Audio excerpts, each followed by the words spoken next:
is Jacob, and I am a Norse Pagan. And I just got back from a gathering that I didn't put on. It was in North Carolina. And I had really nothing to do here. It was just like, hey, you want to come to this gathering that's being put on? And I said, sure, of course. And what I planned on doing was working on my own ritual practice. And so what I've been working on lately is shamanic practice. Now, when I say that, I'm not saying that I'm trying to be a shaman or I'm attempting to acquire the knowledge to become one. I am simply saying that I'm using trance work and shamanic practice in order to expand my own ritual practice, my own understanding of this faith, of this religion, of the gods, and of the realms, and all these things. So it's definitely more of a personal deep dive. So what I came into this gathering wanting to do is build a shamanic labyrinth or maze, which is something that I've come across in my research as of late, particularly in this book I've already mentioned on this channel before, Beyond the North Wind. It talks about these shamanic mazes and how they're thousands of years old, and some of which were used for thousands of years themselves. But their usage, as far as like the northern traditions, seem a little bit more vague, which is a theme we see on this channel and in this exploration into this faith in general, you know, especially when things this old. I mean, we're talking before Common Era, so, you know, 4,000, 5,000, 6,000 years ago. And so when it comes to things like that, we know almost nothing, or at least we don't know how they used it back then. You know, doing research online, I can find that there are a few uses for these labyrinths, at least in modern shamanic practices.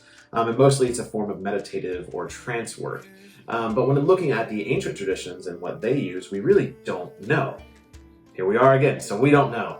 And that's what I actually wanted to make this video about. What do we do when we do not know? Because that is a thing that we come across in this space, no matter what discipline or area you dig into, is that there are things that we just simply do not know. And, you know, as you've seen in like the videos about like the Volknut and the, you know, the Vegvisir, and basically any research video I've done, there is just these giant gaps of knowledge and information. And that's really what I wanted to explore at this gathering. Is I'm going to build one of these labyrinths, and because I know what it looks like I can actually build one because I know what it looks like.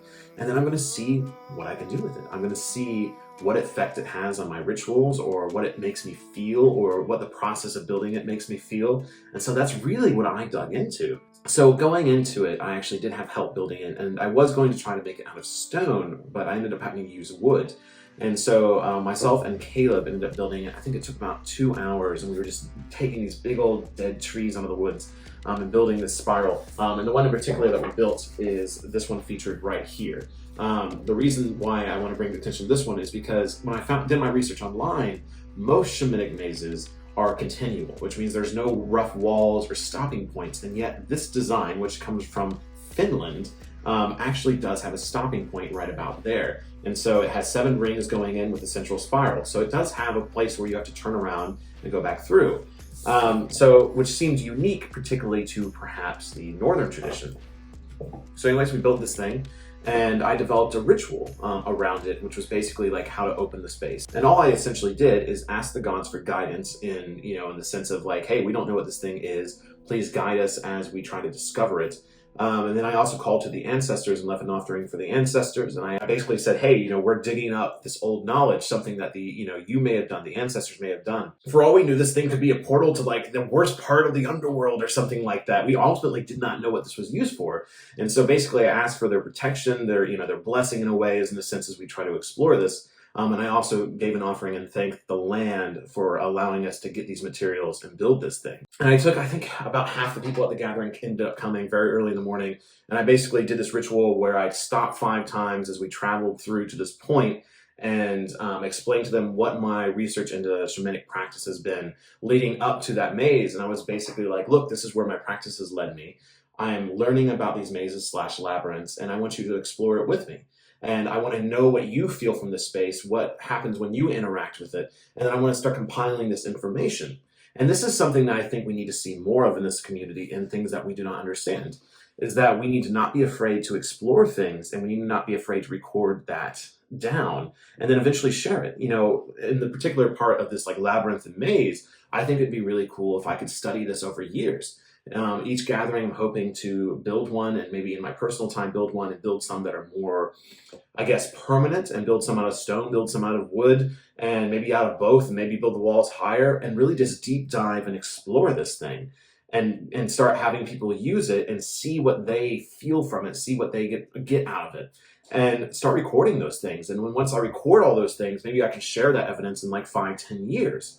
And I think that's something that we really could start seeing in this community, is that people find something to focus on. They find something, okay, I'm going to study the Volknut. I'm going to study the Mjolnir. I'm going to study, these mazes, these labyrinths, and I'm going to record my evidence. And by no means do we have any right to rewrite history and say, like, it is definitively used for this. The ancestors used it for this.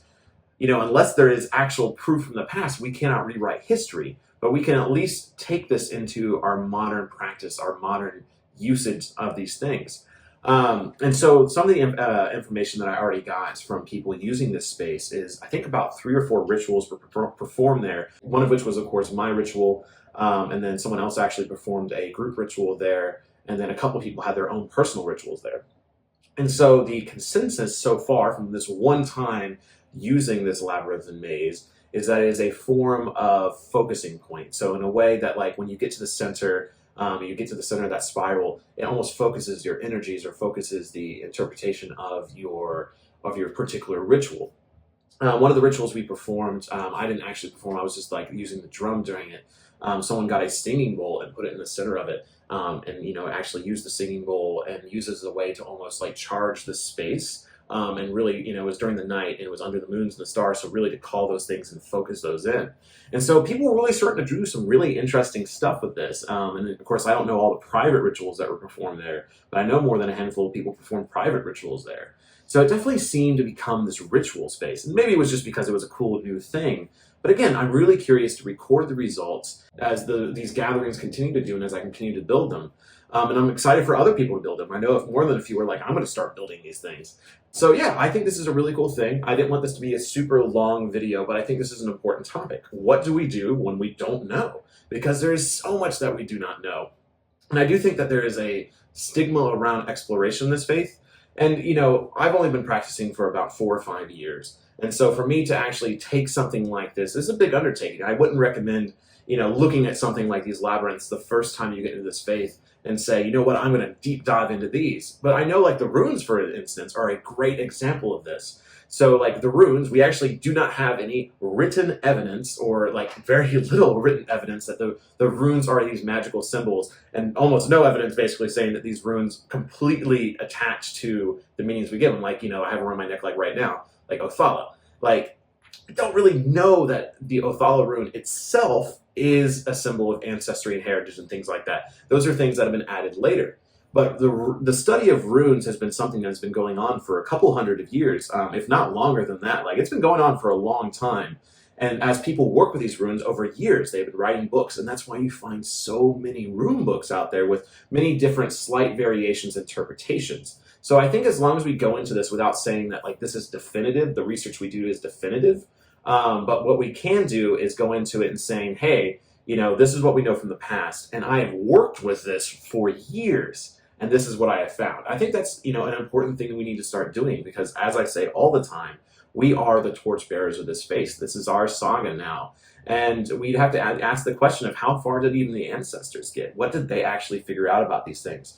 And are we going to figure out more? And I mean, really, isn't that what they would want us to do, is figure out more about this faith, about these symbols, and about these gods? We always have to remember to respect the past, but also remember that we are the future. And that's a really powerful thing and a very daunting task at the same time.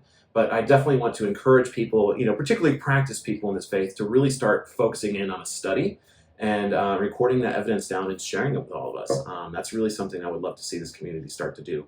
But yeah, other than that, the gathering was a really good time. It was really cool just to explore that myself, and not have to worry about the logistics of, do people have food? Do people have beds? Do people, what times are the rituals? All these different things floating in my mind. So it's very interesting to take some time at one of these gatherings to focus in on a particular subject. And so that's what I really want to encourage you as a practitioner of this faith as well to do, is to take something and start studying it more, really start meditating on it and practicing with it. When you first get into this faith, again, I do not necessarily recommend this. I think, getting the basics down, getting offerings, giving more offerings, performing very basic rituals is a very great starting point. You do not want to hop into this faith and in the first week you're like, I'm going to start building labyrinths and start exploring labyrinths. Eventually you can do that. That'd be great. But take it slow. This is something that is an interesting part of my journey, that I'm starting to build these things. And I want to see what you've done. You know, if you have ever built one of these or used one of these things, please let me know what you've experienced and what you know about these. The interesting thing that this book suggests is that these mazes are more widespread than we know. And it seems like that's true, that not only are they in the northern regions such as Finland and Sweden, but they're also in places like Arizona and, you know, even in places like Africa, that any place where shamanism kind of exists, it seems like these mazes / labyrinths kind of pop up. So that's a really cool thing. I plan on doing a deeper dive into this book. I've been talking about this book a lot. It's been a really good one, again, Beyond the North Wind by Christopher McIntosh. Really good book. Really recommend reading it. But I'll do a deep dive later into it. But the shamanic mazes is definitely a really inspiring thing. And the moment I saw that picture, I'm like, I got to build one of those. So yeah, it was a really cool thing to explore. And I definitely want to encourage you to explore things within this faith. Be respectful of the past, but let's also try to figure out some of the things and fill in these blanks. But yeah, hope you enjoyed this very quick video. And until the hall, skål.